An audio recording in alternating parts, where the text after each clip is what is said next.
नमस्कार. सारांशच्या या अत्यंत महत्त्वाच्या ऐतिहासिक बीड जिल्हा या मालिकेत तुमचं स्वागत. मी अर्थातच सतीश साळुंके. मंडळी, आज मी तुम्हाला जवळपास 600 वर्षापूर्वीच्या बीड शहरातील एका अशा गूढ वास्तूविषयी बोलणार आहे, ज्या वास्तूला बीडकरांच्या अनेक पिढ्यांनी पाहिलं. या वास्तूची माहिती जाणून घेण्यासाठी हजारो बीडकरांना आहे उत्सुकता. आणि महत्त्वाचं म्हणजे काय संबंध आहे या वास्तूचा कंकालेश्वर मंदिराशी. कोणी बांधली होती ही वास्तू आणि का बांधली, पाहूया सारांशच्या ऐतिहासिक बीड जिल्हा या सदरात पुढच्या काही मिनिटांमध्ये. मंडळी, ही वास्तू आहे बहमनी कालीन अशूरखाना, ज्याला आज आपण विश्रामगृह असं म्हणू शकतो. आणि ही वास्तू उभारली होती बहमनी बादशाह हुमायूं शाह जालिम बहमनीने. आणि या वास्तूचा निर्मिती काळ आहे साधारणपणे सन 1451 ते 1461चा. मंडळी, याच काळात हुमायूं शाह जालिम बहमनी आणि त्याचा सख्खा भाऊ हसन शाह बहमनी यांची घनघोर लढाई झाली होती. कंकालेश्वर मंदिराच्या परिसरात ही लढाई झाली होती आणि या लढाईत ठार झालेल्या अनेकांच्या कबरी आजही या परिसरामध्ये आपल्याला दिसतात. कंकालेश्वर मंदिर हे 10 ते 11व्या शतकात चालुक्य राजा विक्रमादित्य 6वा यानं उभारलं. परंतु पुढे साधारणपणे 200 वर्षानंतर म्हणजे 1318 नंतर देवगिरीवर यादवांचं राज्य अल्लाउद्दीन खिलजीने संपवलं. संपूर्ण मराठवाड्यावर इस्लामी राजवट आली आणि कंकालेश्वर मंदिरही इस्लामी राजवटीच्या ताब्यात गेलं.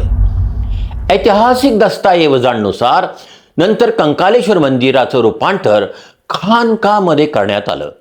खानका म्हणजे याचा अर्थ असा होतो की इस्लाम धर्माच्या अभ्यासाची आणि चिंतनाची जागा. आणि मंडळी, नेमका याच खानकामुळे उभा राहिला तो हा अशूरखाना. मंडळी, सगळ्या इस्लाम धर्मीय राजांच्या दृष्टिकोनातून बीड हे जवळपास 600 वर्ष अतिशय महत्त्वाचं स्थळ होतं. याच काळात केज, नित्रूड, पात्रूडसह बीडमध्ये अनेक इस्लाम धर्मीय संतांचं आगमनही झालेलं होतं. त्यामुळे इस्लाम धर्माचा अभ्यास करण्यासाठी खानकामध्ये देश विदेशातले इस्लाम धर्माचे चिंतक, मौलवी आणि संत येत होते. त्यांच्या राहण्याच्या व्यवस्थेसाठी बहमनी बादशहाच्या काळात हा अशूरखाना उभारण्यात आला.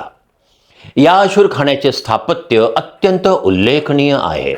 या अशूरखान्याचा आकार चौकोनी असून एका मोठ्या हॉलच्या छताला भक्कमपणे आधार देणाऱ्या पिलरचा वापर करून वेगवेगळ्या खोल्यांची निर्मिती करण्यात आली आहे.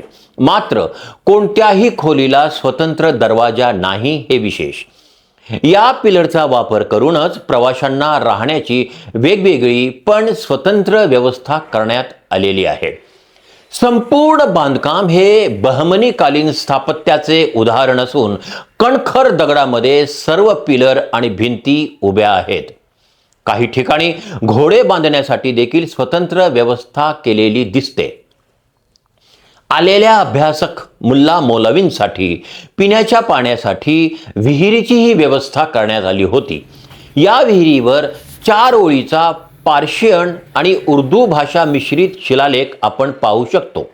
या शिलालेखामध्ये मिस्किन शाह यांचा उल्लेख असून या शिलालेखाच्या 4 ओळी आहेत. त्यात म्हटले आहे की शाह मिस्किन बुन बियानी दिलफरेब गर्दन गिरद वता जन्नत नसीब सानी दारम के फैजी दाश्ता ओ शुद्ध बिन चह गरीब. याचा सर्वसाधारण अर्थ असा होतो की जेव्हा एखादा मिस्किन थोर पुरुष जन्माला येतो, जीवनात अनेक त्याग करून तो स्वर्गात जातो, अशाच महात्म्याजवळ दैवी कृपा आणि संपन्नता असते. तो गरीब असला तरी तो महान आत्मा असतो आणि त्याच्याच कृपेने लोकांना पाणी आणि आश्रय मिळत असतं. विशेष म्हणजे या अशूरखान्याच्या परिसरातच मिस्किन शहाचा दर्गा उभारला गेला आहे. या अशूरखान्याच्या मधोमध नमाज अदा केली जात असावी, कारण अजान देण्यासाठी एका मोठ्या अष्टकोनी मिनारची निर्मिती करण्यात आली आहे. ही मिनार आपण आजही पाहू शकतो. मिनारवर जाण्यासाठी वेगवेगळे 3 मार्ग आहेत. पहिला मार्ग आहे तो बाहेरून, दुसरा मार्ग आहे तो तळघरातून आणि तिसरा मार्ग आहे तो चबुतऱ्याच्या मागील बाजूने. सर्व बाजूने मिनारवर जाण्यासाठी व्यवस्थितपणे पायऱ्याची व्यवस्था करण्यात आली असून हा मिनार एका भव्य अशा चबुतऱ्यावर उभा आहे. मंडळी, बीड जिल्ह्यामध्ये अनेक प्राचीन आणि मध्ययुगीन स्मारक आहेत. सारांश त्याची शास्त्रशुद्ध माहिती देण्याचा प्रयत्न करीत आहे. मंडळी, सारांशच्या इतिहास विषयक सर्व व्हिडिओला हजारो लोक पाहत आहेत आणि सारांशला ते धन्यवाद देत आहेत. त्याबद्दल मी या सगळ्यांचा ऋणी आहे. हा व्हिडिओ तुम्हाला कसा वाटला हे तुम्ही कॉमेंट्समध्ये जरूर लिहा. यूट्यूबवर पाहत असाल तर कृपया सबस्क्राईब करा, कॉमेंट्स करा. मंडळी, हा आपला इतिहास अत्यंत महत्त्वाचा आहे. त्यामुळे आपण प्रत्येक जण हा व्हिडिओ जरूर शेअर करा. आपल्या मित्रांना, आपल्या नातेवाईकांना, आपल्या स्नेहांना हा व्हिडिओ पाठवा आणि आपल्या बीड जिल्ह्याचा इतिहास सर्वदूर जाऊ द्या. नमस्कार मंडळी, मी सतीश साळुंके आणि तुम्ही पाहत होता सारांशमध्ये ऐतिहासिक बीड जिल्हा. तर पाहत राहा आणि तुमच्या मित्रांनाही सांगा पाहायला सारांश.